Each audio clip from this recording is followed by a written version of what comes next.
Thanks for hanging with us. We're having, I think a very successful day, and we're going to have a very successful evening and into the morning, and just don't plan on sleeping a lot for the next 3 days. Up next is all about mastering. We're going to talk about mastering the master keyed system by the master of the master keys, enough of that. Deviant. Pish posh. Thank you, Greg. Yeah, Deviant! How you doing?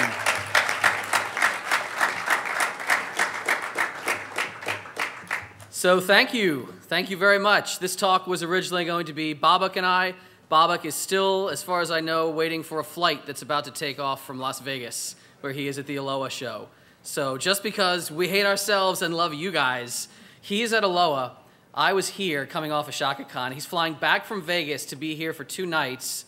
Then we both go to LockCon, the International Congress of Lockpicking, held this year in Kentucky. Then he gets to go right back to Vegas where he was, because you can never get enough of 114 degrees. Feet on the ground, train at Black Hat, run things at DEF CON, and then come home. And then, because I hate myself, I'm going to tour camp and everything else that I can't even think of until then. How many people get to other conferences around the world, around the country?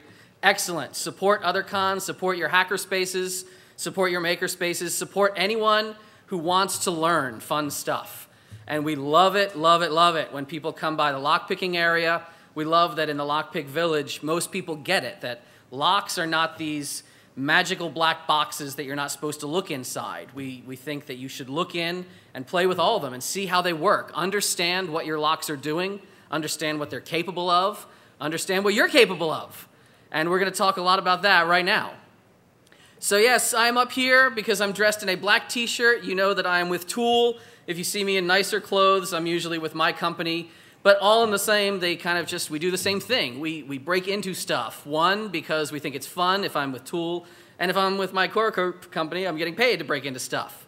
So if you've ever considered a career in physical pen testing, I can tell you, it's a hoot. Running down stairwells while like security's coming after you and you got a backpack full of financial records. And you're totally never going to jail for it. It's pretty choice, I'll let you know.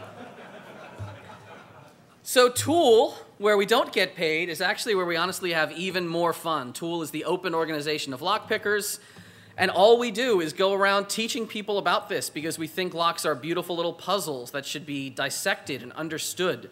Tool was founded in Holland. Tool is now here in the US, and as long as you follow the 2 golden rules of lockpicking or lock opening, we'll say, you're usually fine legally. We're not lawyers. Ask Alex or pay him, Alex Muntz or somebody else, and they'll tell you the law. But ultimately, if you do not pick locks that you don't own, and if you do not try to open locks on which you rely regularly, you should always avoid hassle. And we can get into more about what we mean there, and we always top off every lesson in the lockpick village with these rules, but ultimately, none of this knowledge is illegal unless you do illegal things with it. So really quickly, just in case you haven't been downstairs where we show you that all these different mechanisms are really one and the same, I want to give a quick hit on how locks function, just to make sure we're all starting on the same page. Then we'll go through the real meat, which is master keyed systems. Most of you do know, I think, that locks involve pins. Somewhere in most locks involve pins, right? So internally, this is a pin tumbler lock. From the outside, you can only see a little piece of one pin here. This is this reddish pin. We would call that the key pin. Inside, you see it's the key pin and the driver pin here, topped off by a spring, making this pin stack. Now, at rest, this lock cannot be turned if you have no key in it, because that driver pin is binding. It is in the way.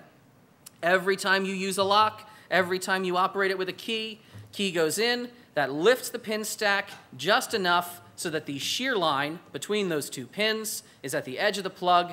Everything is free to turn because there's nothing obstructing. Make sense? Very good. This is from the side, same song, different verse. It's just a number of pin stacks reaching back into the lock. And they're all the same construction, it's just different heights on those red key pins. Every time you use your key, the cuts on your key, that's called the bitting of the key, has to have the exact right combination of up, down, matching all the heights, and there you are. Make sense again? Everybody nod. Nice and clear diagrams, yes. Using lockpicks, if you come down to the village, you will learn that it's possible to get those pins into the right position, to get all the pins right at the edge of the plug without a key. We're happy to show you how to do that. It involves basically just stressing the system slightly. As with a lot of hacking, you twist and bang on it and see what falls out. You stress the system in just the right way, you cause some force and some tension and some binding, and you reach around and you can manipulate pins with sort of a hunting, seeking action. Please come on down if you've never tried it. Once again, let's see those hands. Who's done some lockpicking? Is it easy? Yes. Who has never opened a lock with picks before? Beautiful. I want all those people downstairs. I want you downstairs after Ray does his handcuff demo. We're going to stick around. We're around all weekend. We love for you to come by. We really appreciate whenever you come by and learn. And it's just as easy as pop, pop, pop, pop, pop. Now, let's say you don't have picks, or let's say you're in a situation where you're attacking a more complicated lock, something not quite so simple. Let's say you're in a large institution-type building. Big offices often will not want to have a billion different keys for every door. Big institutions of education, colleges, a lot of college campuses and dorms. All of these are master-keyed systems. Many of you are probably familiar with this term, yes, where there's different levels of permission. Some keys will only open one door, other keys will open a whole series of doors, etc. Which is, I realize it's not a very applicable talk. You don't have like a lot of big buildings in this city, but there are probably a couple, I'm going to guess, that are master keyed. How does it work? In a nutshell, this is it. That's all it is. Additional pins in some or all, but usually just some, of the pin stacks. So we have our red key pins that we saw before. Blue pins are all just drivers. We saw them. But a couple of these pin stacks, you'll see they have small pins in the middle there, those little teal-colored ones. Those would just be called master pins. Occasionally, locksmiths who were in the trade for many years, you hear them call those master wafers because they're so thin, they're wafer thin. But, God, how many cons can you go to where people will get an old Python reference? Really? Come on, that's awesome. I dislike saying master wafers. Basically, because if anybody who's done a lot of lockpicking, there's a whole other kind of lock called a wafer lock, also found in big office buildings on file cabinets and the like. But instead of muddling those terms, you'll always hear me say, key pin, driver pin, master pin. And the introduction of master pins in some of these chambers causes the potential for multiple shear lines, just at different heights. So here you see it's possible to line everything up at a shear line, yes, but if you have an 8 cut on one of your keys, because all those bitting cuts, they're specifically numbered. Every manufacturer has, starting at like 0 would be a blank key. They have a 1, 2, 3, 4. They have depths, and you can look up depth charts and keying charts. Most manufacturers do not ever exceed 9. A lot of them don't even go that far. Kwikset, the most common lock around anywhere, most goes to 6. Actually goes to 7 in master keyed environments, but that's not common. But if you have an 8 cut on one of your keys, all right, my second is an 8 cut. Well, you don't really know if that 8 cut is operating a single pin stack or a 6 plus a 2, which might also operate at a 6. You don't know. So unless you take the lock apart, how do you know what's going on? Well, it turns out if you have a key that works in any door to a master keyed system, you can, with very little effort, very little cost, and virtually no suspicious activity, completely extrapolate out the top master key. It's really, really simple. Want to learn how it works? All right. Imagine a hypothetical office. In this office, we have Alice and we have Bob. And they work on different floors. They work in completely different departments. They have keys to their offices. Their keys only work their doors. And to round out our example, we have a few more people we'll talk about. Here's Andy. Andy works on the same floor as Alice. But again, his key only works his door, doesn't work anywhere else. There's also a janitor, Charlie. And Charlie, he's in charge of Alice and Andy's wing of the building. So his key will work in their office doors. His key does not work in Bob's door. Bob is a more secure environment. And you don't have to start scribbling down a whole lot of maths and things, but I'm going to give you, this is a real master keyed system we're about to build, and various times in this talk I'll talk about these numbers, these bitting values, as we go around all their keys. Whenever you read off a bitting value, if you say you need to have a key code cut, there are machines that will cut by code. We'll talk about that. You would start from the shoulder of the key and work your way out. So with Alice's key, remember, low numbers like a 0, it would be no cut, 1. Low numbers mean smaller cut. So here we have a 3, 6, 2, 3, 5. Does that make sense? All right. Let's talk about the locks in their building. Well, here's same where you just saw the people. Here's Alice's door. Below that is Bob's door. Here's Andy's door. Charlie, he just sits in the boiler room. He doesn't really matter, but you know, he can operate a lot of doors because of these different values of master pins mixed in with the key pins. So if Alice were to walk around the whole building, this is Alice's key being attempted in many doors. Alice's key naturally opens her door. All the pins are right at the edge of the plug. Alice's key looks like it almost would work in Andy's door, but it's not perfect. There's a few positions that don't work. Alice's key does not work in Bob's door. That is Alice's key. How about Andy? Well, Andy, his key doesn't work in Alice's door, but it sure as shooting works in his. And of course, Bob can't get anywhere. That's Andy's key. Bob, well, he can't do anything on floor A, but of course he can operate his own door. This is Bob's key. Now, something I just wanted to show you with Charlie the janitor, this is what we would call an intermediate master key. If the system is built in such a way, Charlie can open Alice's door, he can open Andy's door. He cannot open Bob's door, even though it looks kind of close, he can't quite make it. Some of you in the front can see that. And it's possible, depending on how technically, you really want to delve into it, you can build all different layers of intermediate mastering. I owe a huge debt of gratitude, as do most of us, I'd say really all of us in the hacker community, to Matt Blaze, a professor down at UPenn, right near where I live in Philly.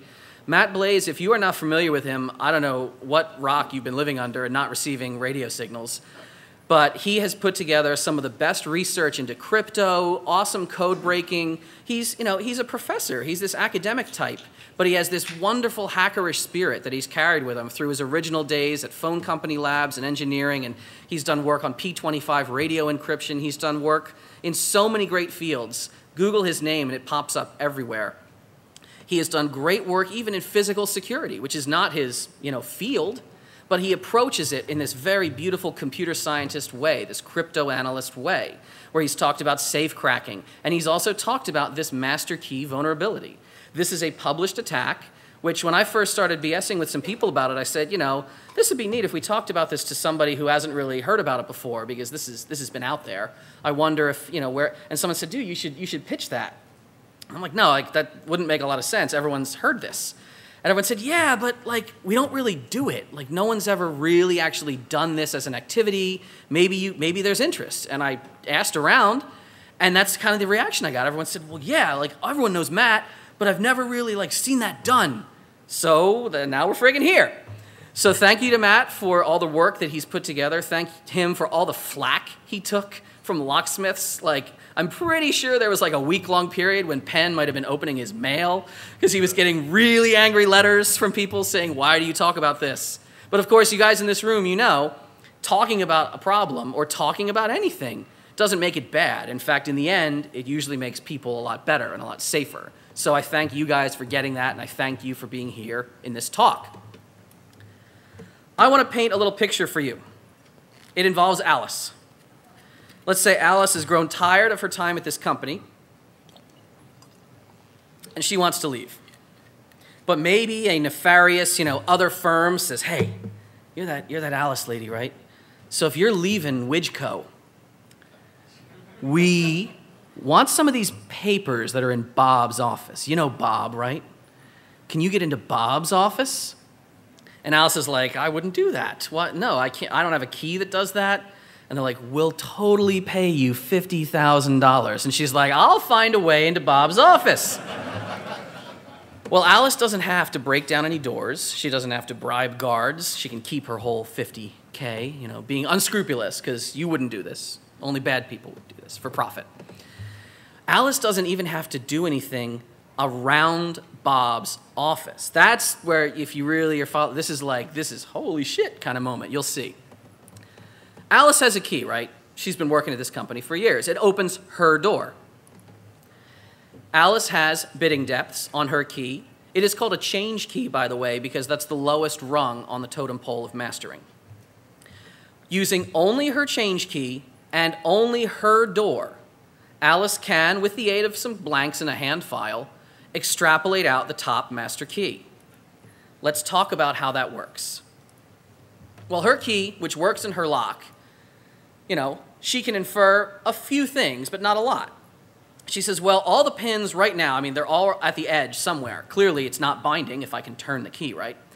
But beyond that, she doesn't know if it's all solid pins. It's probably not. If she's in a big building, she's like, I'm pretty sure there's mastering in this building. I've seen Charlie the janitor. He doesn't have 76 keys, and this is like a 10-floor building. But she doesn't know what specific details are going on. And short of taking the lock apart, how do you know? These details are completely hidden inside the cylinder. So what's she going to do? Well, Alice is going to prepare exploratory keys and work them as follows. This is exploratory key number 1. This first position, she's leaving at a 0 cut. And she'll populate out the rest of the key with bidding depths that she already knows are valid on her change key. So we've got 0 and then 6235. With me so far? Now, Alice is going to simply sweep this whole range and see what falls out. So right now, you should be aware, unless you're a locksmith, you really don't have to get deep into what is called MAX, Maximum Adjacent Cut Specification. But be aware, locks can behave strangely, let's say. If you violate MAX too badly, they either will not open with valid bidding depths or sometimes keys will get stuck. For the most part, we're not going to get heavily into that, but I'll touch on it just when it arises. In this case, this is not a valid key. Alice might even just file down to a 1 position in this first. Well, nothing is ever 0. Like, there's never a blank position. Can be. I've made locks that way in contests because I'm a bastard. But, no, there could be. But let's say she starts at 1. She can do this hand filing pretty easily with the use of what's called a key gauge or a key decoding card. You just take a key, slide it into the notch until it stops, and you know what value that depth is. It's very convenient, easier than calipers, let's say. So Alice has this key that she's made. Technically, this is still a max violation, but again, we're not going to concern ourselves too much with that. Alice walks up to her door, which she does every day. Everyone's, hey, how you doing? How's the baby? Tries the key. Doesn't work. Oh well, she quickly has palmed her other key, so she's, oh, this is funny, switches it out, and she goes in. So, she knows that's not a valid cut depth. She says, well, that doesn't do anything for me. And maybe in the privacy of her office or in a bathroom stall, or depending how covert you are on a pen test, you can hide in janitor's closets and other things. I've done filing in weird places in office buildings. But you file down to the next bidding depth. So now she's got a 26235. How are you guys with seeing those bidding values? Can we see them on the screen okay? You all right? Maybe the front row is getting a little screwed, but... Now notice, this looks different because, of course, she's hand filing, but the 2 opposite this was machine cut. But it's the same value. They're both a 2 depth. This is no longer a max violation, and I know this because this big head on the key, this is a Kwikset style head. I can tell it's a Kwikset system. Kwikset has a max of 4. Schlage is like a nicer, spec. Schlage pointy pins, max of, I think, 6 or 7. But she tries the key again, 26235. Nope, doesn't open. All right, take the key out, file it down again. Tries this in the lock. Hey, it opened. But that was probably expected. Does anyone remember why? That was her original key, remember? Her change key had that same value. So she has just duplicated that. But this does tell her good information. She has learned that even though she hasn't checked these pins out at all yet, she knows this key pin is solid. She knows there are no intermediate values from 0 to 3. There could still be something going on up here, though, so Alice continues. File down again. Stick it in the lock. Open? No. Try again. File down again. We've got a 5. Stick it in the lock. Nope. File down again. She's got 66235.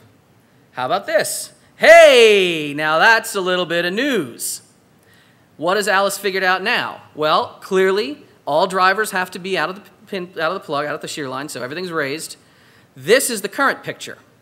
So now, again, we haven't touched these other chambers, but Alice says, all right, I know this, Maybe there's more shear lines, but personally, if I were in Alice's shoes, I would just call it good. I would stop and start checking other things out in the system. You can always go back. You can always take notes. You can always be scribbling and say, oh, let me revisit this. I'm going to give you the most efficient way to bang through this process. And as you try later, maybe somebody's got a lock opening contest involving this technology. Maybe you're going to want to be as efficient and fast as you can. So again, you could keep on going. If you want to try a 7, okay, it didn't do anything. You could keep on going to the bottom, but remember, Kwiksets don't go past 7, so if there is more to the bidding range, you could hit it. I wouldn't even be doing that at this point. But now Alice is, all right, I'm going to prepare another exploratory key. And Alice is really breaking the bank, considering that blank keys are, what, $1.50 at Home Depot? So Alice has discovered a master value in this first chamber. Does anyone remember what it was? It was 6. She's going to leave a blank value in this position here, 0 cut. Anyone remember the last 3 of her change key? Yes, 2, 3, 5, the value she already knows. Stick this in the lock. Now, of course, the 0 depth is never used, so you could save time. You could start with the 1 depth. Max, of course, is being violated. Don't worry about it too much. You worry about max when the key doesn't come back out. I'll be annoyed at you if you fuck up my contest locks. You'll be much more annoyed at yourself if it's like 2 a.m. and you're on a pen test job and you can't get keys out of a lock and you're like, oh shit, this sucks. I've totally done that. So, all right, we've got a 6, 1, 2, 3, 5. Try the key, doesn't open. All right, take it out. File down, 6, 2, 2, 3, 5. Max is okay. How are we doing here? Try the key, doesn't open. File down again, 6, 3, 2, 3, 5. Try the key, nope. File down again. Keep on going, easy to do. Notice you don't need a new key every time. You can just keep working the same blank key you paid a whole $1.50 for. Hey, look at that, 6, 4, 2, 3, 5. Lock just opened. Now Alice knows a serious bit of business here. Clearly the drivers have to be at the plug's edge. She already knew the first chamber that she explored, but look here now what we have. We have a new line. She knows there's another one up here already from her key. This is a lot of good information. We don't know anything about these further depths, but now this chamber is kind of done. Why is that? Well, it's not just because it's rare to find more than one shear line. It's not impossible, but in most environments, unless you're dealing with a huge environment, it's kind of rare. There's also the consideration of master pins that are too small. And what do I mean by that? Well, we know, obviously, that this is a shear line, so there's got to be a double height master pin here. We're basically done. Why? Because master pins that are really small, and I mean like 1 depth in height, are a bad thing. They fuck shit up sometimes. They flip, they get messed up. If the lock, they cause headaches. And most locksmiths will try to avoid using them. It's not to say you'll never see them. I've built master systems that I still had to use once in a while if the master system's big enough. But it's not common. Especially not common to stack 2 of them together. So Alice would say, well, all right, look, it's unlikely that a 5 depth is going to exist. You could take the key, you could just try the 6 to make sure you're still filing correctly, because some people are am I really doing this right? How's my filing? Yeah, it opens, that's hooray. And now, what's deeper than that? Well, in this system, 7 is the only deep depth that exists beyond this. But what would that involve? That would also involve a single depth master, which is probably a bad idea. So again, if I were doing this, I would just toss it and move on. I would say, all right, I think I've discovered my other shear line. Move on and prepare another key to explore the next chamber. So if we're going to prepare a 3rd exploratory key, what value is going to go right up at the shoulder? Say it? Yes, 6. What value have we discovered at the next position? It will be a 4. Without the 4, is this a valid key? No, because max is violated. But again, don't worry about that. So here was what? 4? Yes. How about the next position? Right on. 0 goes in the blank because you're about to sweep that range, and the rest is what? Exactly. You guys are paying attention. Sweet. I like when people listen. Don't fall asleep. 3, 5. So now it's time to sweep this range, right? It's time to explore. Or is it? Let's talk about being a little bit more efficient in here. Does anyone remember her known depth? It was a 2. So what's right above 2? 1. What's right below 2? 3. You don't really need to explore the 1 and the 3 because that would involve a single depth master, which would be bad. You don't really need the friggin' 2 either, because if you're confident you've been filing a few times now, you kind of know what your filing is doing. So you can honestly start this one at 4. Why waste your effing time? Try this, much more efficient range to explore. All right, this key is prepared. Alice goes in, tries it in the lock, doesn't turn. By the way, has Alice walked to any other office yet in this process? No. Takes the key out, file this position down a little bit. You got a 5 cut. Try this in the lock. Whoa, come on. Whoa, open. That's always nice to hear, isn't it? You say open when you get a lock open. So now, what do we got? Alice says the pins have to be at the edge, and it's probably like this. She knew her own depth. She found a depth below it. I would call that good. Let's explore these guys. We're going to find things out about them. This is pretty dialed in here. Again, why waste your time? You can always go back later. You can even always go back with another key if you really think you screwed something up. So, all right. Would we need to explore the 6 depth on this? I wouldn't. No. I mean, there's a chance, but again, bad idea. How about a 7? I wouldn't. Move the hell on. Prepare the 4th key. You guys already know what's going on. What you found so far, give it a 0, round it out with what you know. Sweep this range. This, of course, violates max. As long as it's not getting stuck in the door, we're not going to tell anyone.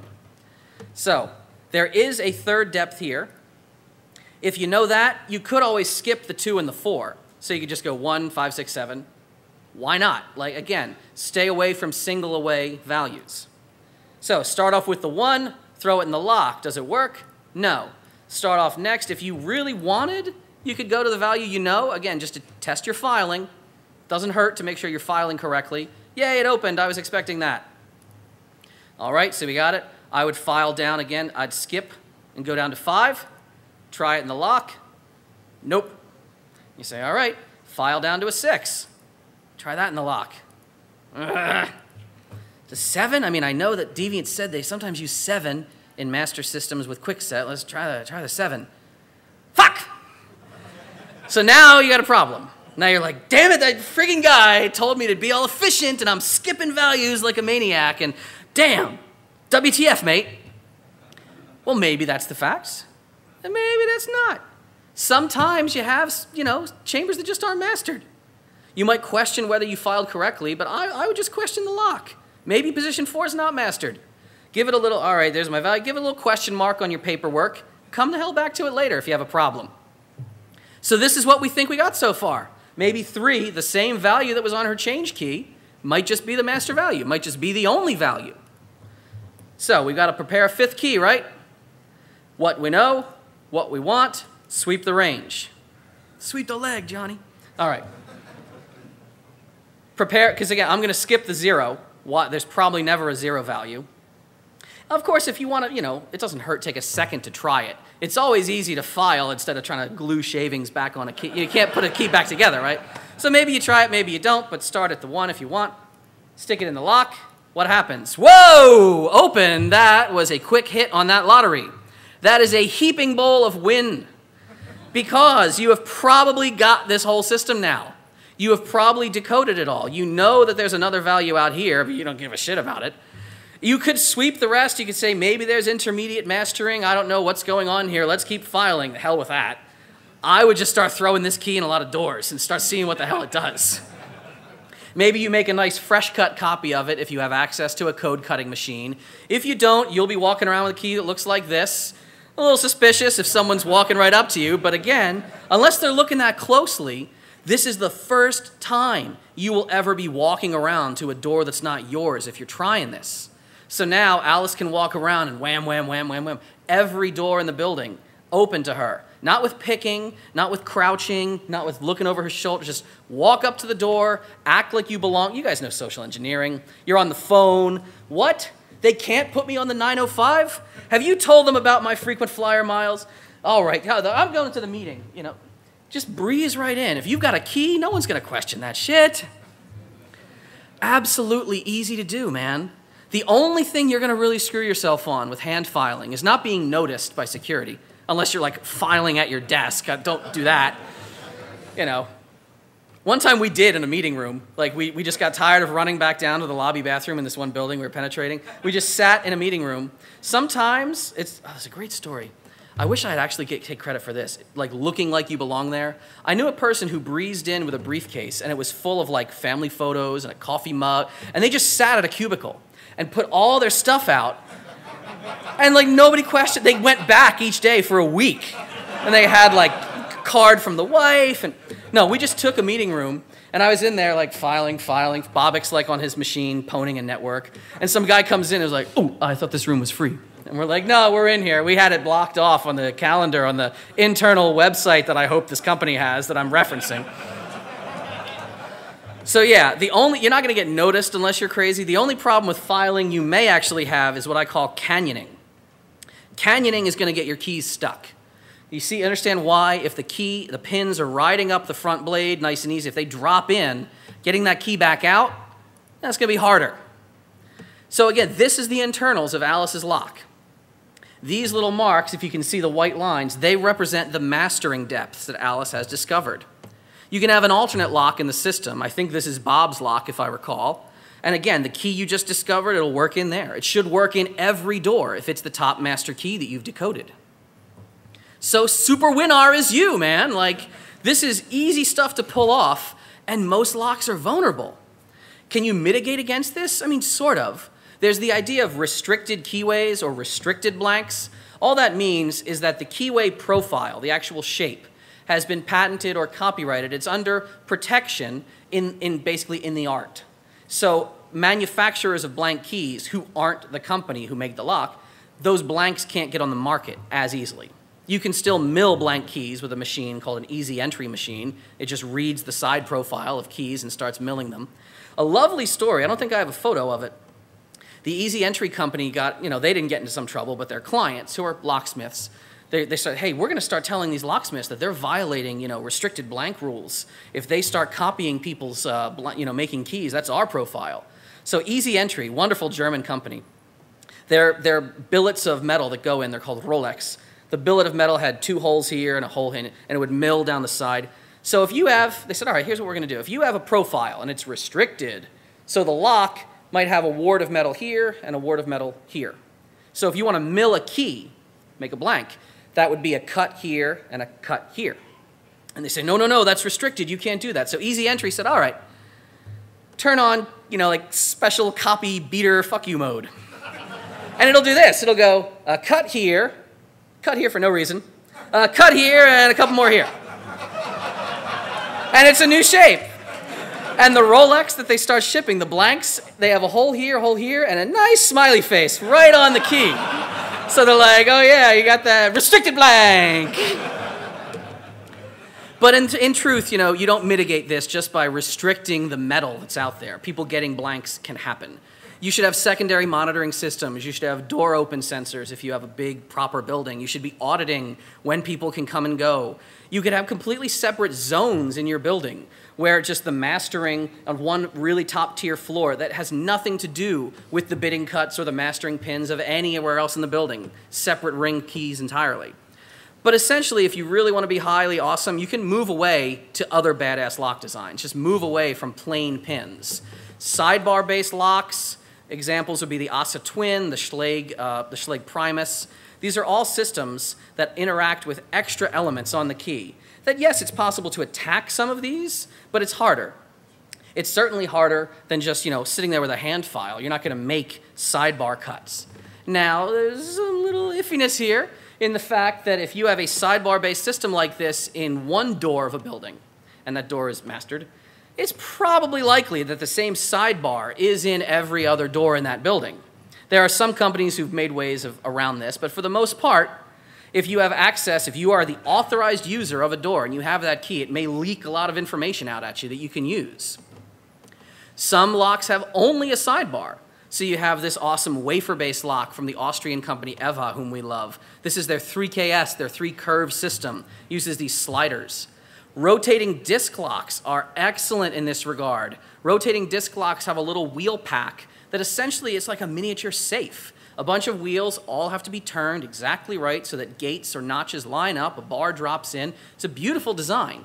You can master rotating disk systems. You can actually build extra wafers, blank wafers when you put the stack together. We don't have to get into the whole functioning of how these locks work. But when you build the pack up, you can put blank wafers in some lower level locks. You can actually make the system masterable. Now, not every locksmith out there knows how to do this. There is one locksmith, here at Hope who actually can. If anybody goes downstairs and talks to the guys at the Security Snobs. Anybody know Mitch? Have you seen Mitch's Security Snobs booth? Him and Sam are down there. Talk to them. Mitch is an abloy dealer. He's full disclosure, he's a friend of ours. We don't mind throwing him business. He's one of the only people who can build abloy systems like this. But he can build you a secure, mastered abloy system. One in which even if someone, steals the low-level lock, like I have a lot of locks I use when I travel. Someone could take the lock and just cut it open, and it's not going to leak out the full top master level codes. Because you understand that too, right? Like if Alice were not so finesse-minded, she could just rip the doorknob off and dump all the pins. She could measure the pins and just get all the bidding codes right there. But again, you're not going to do that with a rotating disk system. You're not also going to have an easy time of it with a magnetic-based lock. The Miwa company in Japan uses these amazing magnetic sliders on the, that work with the key. The, again, Eva company in Austria, boy, the best magnet-based lock I've ever seen. You may have heard us talk about it, the MCS, the magnetic code system. It's got this amazing key, right? And you see, it says, oh, wow, look at this little wavy track on the side and these big magnetic paddles. So there must be like, maybe there's some norths and souths in there. There is, just not the way you think there are, possibly. This key has these, big round dots on both sides. And a lot of people see it and they say, cool, magnety lock, right? I mean, how often do they switch north and south? They do a lot. Because each one of those disks is a discrete zone of north-south that is rotated into different axial positions and flipped opposite on the other side. The internal workings of the lock have mini rotors that spin to allow fingers of a sidebar to drop in. Do you think that the plug wall, by the way, in the keyway, has to be open in any way for that to work? No. It's a sealed system. The magnetism just radiates out through the housing. It's a beautiful lock, resistant against dirt, fouling, corrosion, resistance against all kind of attacks, trying to make keys that are restricted. I mean, how are you going to make this key? Our German friends made a fake key once by using tiny chunks of neodymium and a key. They kind of set it up and glued it into place, and they got it to open one time after reading the real key. And I think one of the magnets might have popped off in the lock. I don't know how well that worked. But I mean, seriously, the guys in SS Dev, they're just like, boom, these are my balls. We're awesome. And it was amazing to see it happen, but it's not a practical attack in the real sense. I mean, that's a damn secure system. So again, beautiful stuff is out there, but most locks aren't like this. Most locks are just plain pins. And if you want to try to attack them, well, I don't want you to do this in a building where you're not supposed to be doing this. So why don't you do it here at Hope? We have a new contest for you at Hope.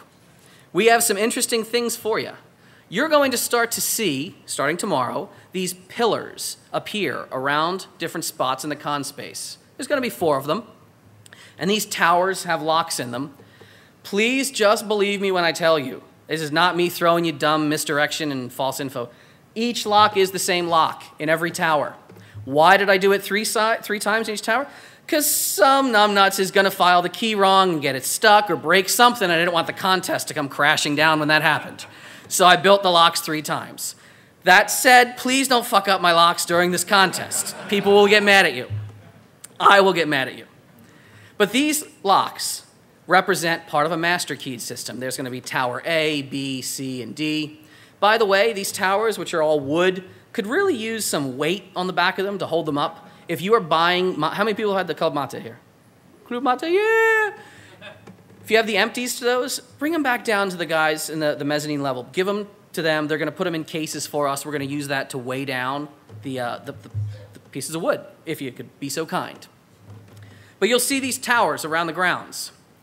There's going to be a box of keys that we have There is a small buy-in to this contest. There's a lot of different ways that you can kick in money to help support Tool, but I'll explain in a minute. But for a very small buy-in price, probably be $5, you can reach into this bin and pull out a key. And the reason we are charging is to dissuade people from trying to brute the attack by just trying to keep getting all the keys. Pwn all the keys.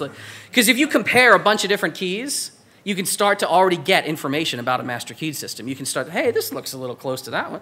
So we're trying to dissuade people from doing that. Now, if you want to be like Big Joe Moneybags, whatever, you can just keep throwing 5s at us. We're not going to let you see what you're grabbing, so you might just pull out 5-letter A's and be like, shit! That might happen, but, you know. You get yourself a key. You can do it with one key if you want. Find where it works. Find the lock tower that works. Get yourself some blanks. Blanks are $1. Come on, anyone can cough up $1, right? There are key gauges. I think they're here. They should be delivered to the hotel under my name. I have to go ask. There will be key gauges if people want to buy them to work on them. That's fine. You can't buy them all. There will be a couple reserved in the village for people to do this for free. You can decode your key. Start building yourself a chart. There are hand files for you to file down, set up keys, exploratory keys, start sweeping with the keys. If you don't trust your filing skills, or if you want to, get a little extra help, there was one other thing I threw in my luggage on the way here. Yes, we did bring an Ilco Ultra Code machine with us to Hope. It might be really noisy, so don't applaud yet until the Statler guys have thrown a lot of stuff at us from making too much noise in a radio booth. But we will code cut you a key. Again, you want to brute force this entire contest, you can fund Tool. Throw money at Tool. We'll cut you a bunch of keys, whatever. Tool's nonprofit, and we could use the help. But you go around. You say, all right, I got my key. I'm going to try it, do this, do that, try it again, run it back down. Why do I say run them back down? Well, because the key machine's going to live in the village, and we're going to impose a rule that if the staff here will work with us, and if you can, point it out to someone else, no filing of keys outside of the village.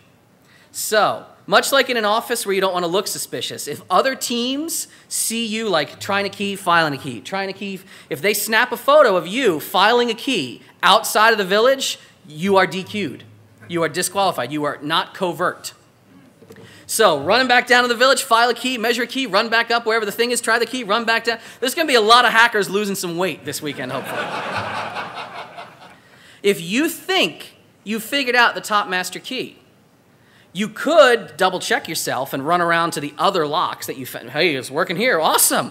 But this big lock board with these 3, which again, I promise you they're all the same, is going to be in the lockpick village at our front table. If you walk up, the first 3 teams to give us keys, boom, boom, boom, that start to turn these locks. If the key goes in and it turns, by the way, we ask you to keep it in there so no one else is sneaking a peek. You get prizes. What prizes? We haven't figured it out yet. I'm going to go by the top of my head and say free admission to Hope next year that Tool will pay for, $100 credit in the village, $50 credit in the village. Sound good? What do you think? All right. Thank you, Bobek, for missing your flight. I just made that rule up out of my ass. The director's vote by proxy was that one.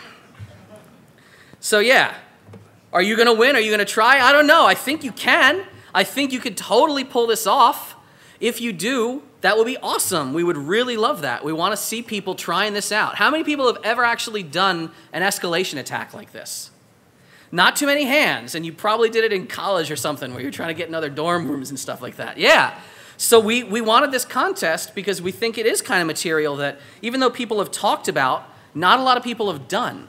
So that's why I came up with this little game, Tool is all about games and public fun. Tool is, all about just teaching the community. We love all these Locksport groups that are showing up. We love all the friends that we're making. If you've seen any of the groups here that aren't even Tool, go by, say hi, see what they do, see where they'll be. Maybe they're visiting another con near you.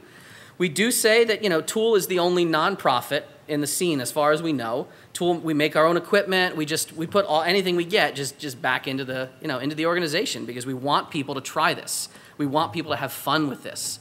So how many people think they might try this? All right, I am going to have to cut some more starter keys because I only have about 5 per lock, but I'll just start working that ultra code tonight. We're setting this all up tomorrow.